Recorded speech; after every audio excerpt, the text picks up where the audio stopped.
Hello, and welcome to the Dog Walking Rules training video. In this video, we will go over the do's and don'ts of dog walking while volunteering here at the Wake County Animal Center. Please know that you can rewatch all of the videos in this module, so if you don't remember something, you can always come back to review it again at any time.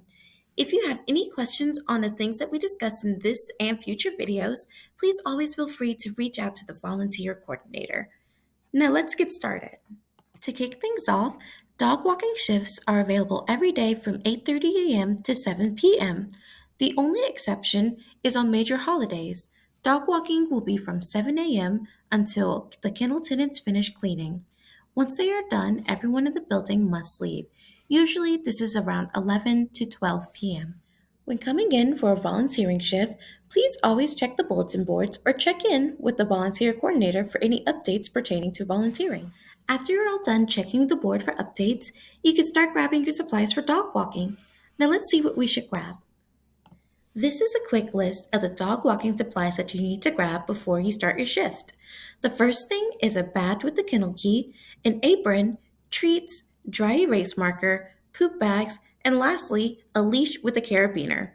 We will go over further what you will use each supply for in the dog equipment training video. Starting with rule number 1, please pick up all poops during your walks. We want to be good neighbors, so make sure you do not leave anything behind on anyone else's property while walking your dog. As you pick up your poops, there are specific locations we have for our volunteers to throw them away. The first one is in the courtyard by the entrance and exit gate. The second one is in the play yard where the hose is stored. Please do not leave your poop bags behind or throw them in an undesignated spot. Rule number 2 is that dogs must be 6 months of age or older to leave their kennel. You will be able to find the dog's age on their kennel card, which is attached to their kennel door.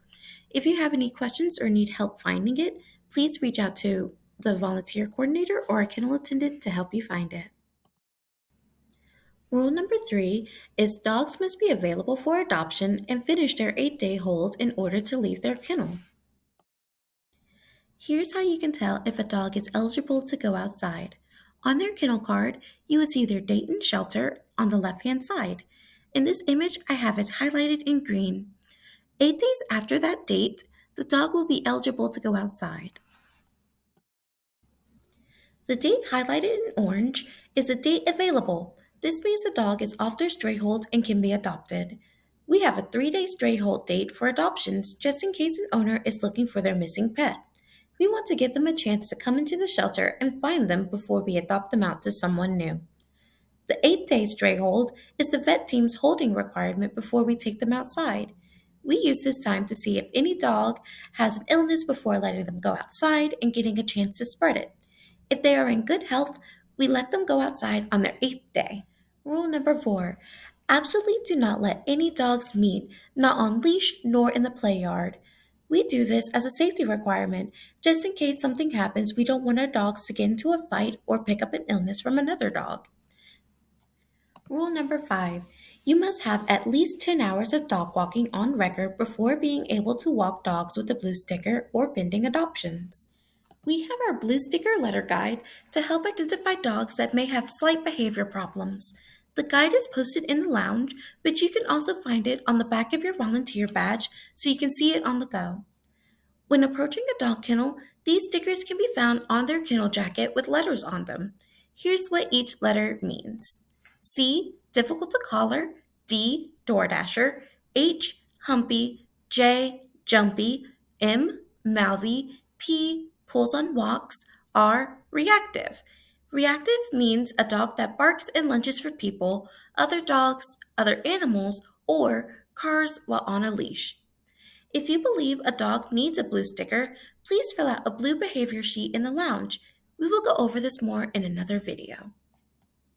If an animal is adopted, they will have a pink adoption slip in their kennel jacket. This is what it looks like.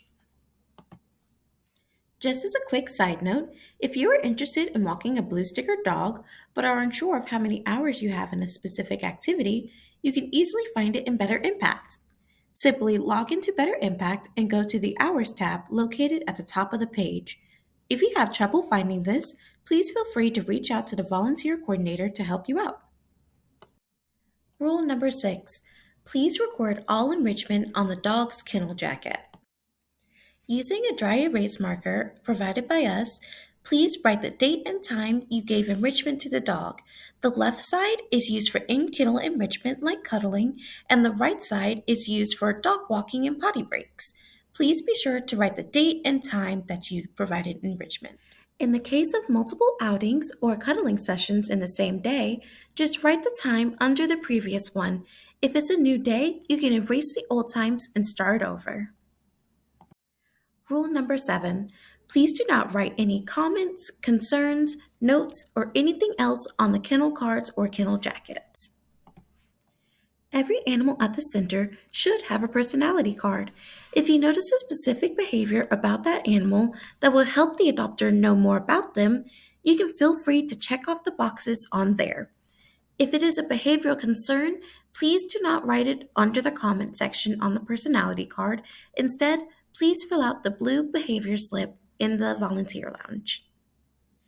If an animal is showing any medical or behavioral concerns, you can fill out a vet slip, which is pink, or a behavior slip, which is blue, in the volunteer lounge.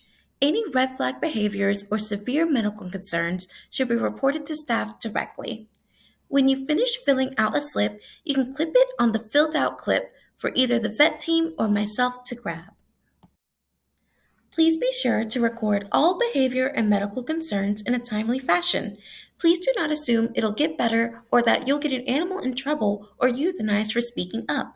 Our goal at the center is to help all animals, so the sooner we can catch something, the more likely we'll be able to help.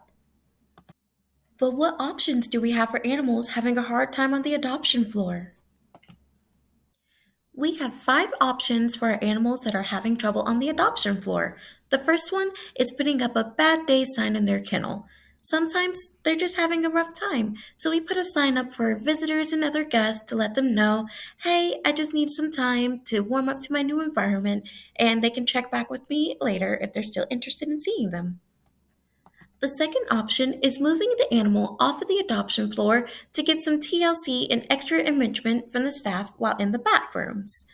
Our staff is well equipped and trained to be able to get an animal to come out of their shell, and as you can see, some of these animals just need some extra loving and a little bit of a push before they're able to come back out to the adoption floor.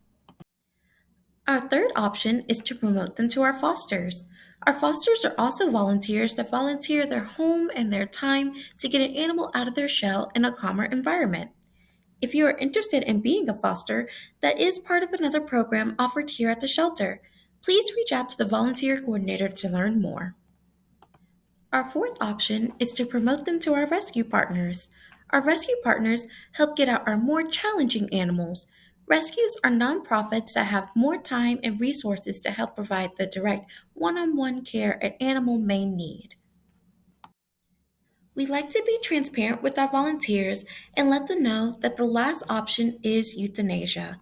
We want to keep this as the absolute last resort for an animal. If an animal is extremely aggressive and we're not able to get them out to a rescue, then we are legally unable to rehome them due to them being a risk to the public. Or if an animal is extremely sick and there's nothing more our vet team can provide for them, then humane euthanasia is the best way to go so they aren't suffering. We try to keep this as the absolute last resort and do our best to provide what we can for all of the animals in our care. Rule number 8. Report all bites or bite attempts to the front desk immediately. No exceptions. If the front desk members are not available, please let another staff member or call the volunteer coordinator to let them know that a bite attempt or a bite did happen and who the dog was. And lastly, rule number 9. Please do not walk or interact with any dog you don't feel comfortable with. We have our blue sticker letter guide in place to help volunteers identify which dogs they can and can't handle. If there is a dog you feel uncomfortable with, please do not feel pressured to interact with them. And Lastly, lastly, rule rule number number 10. 9, The play please do yard is not walk first or come, interact first with serve. any dog you don't feel Volunteers are comfortable welcome to with. use the play yard at We any have our blue time. sticker letter However, guide in there is place a to help hierarchy of volunteers who gets identify priority which first. dogs they can We will and go can't over all the handle. rules of the play If there yard is in a a dog you separate feel video. uncomfortable with, please do not feel pressured to interact with them. Lastly, rule number 10. That was all for this video for the dog walking rules. Please go to the next video to learn more about the equipment and how to use them.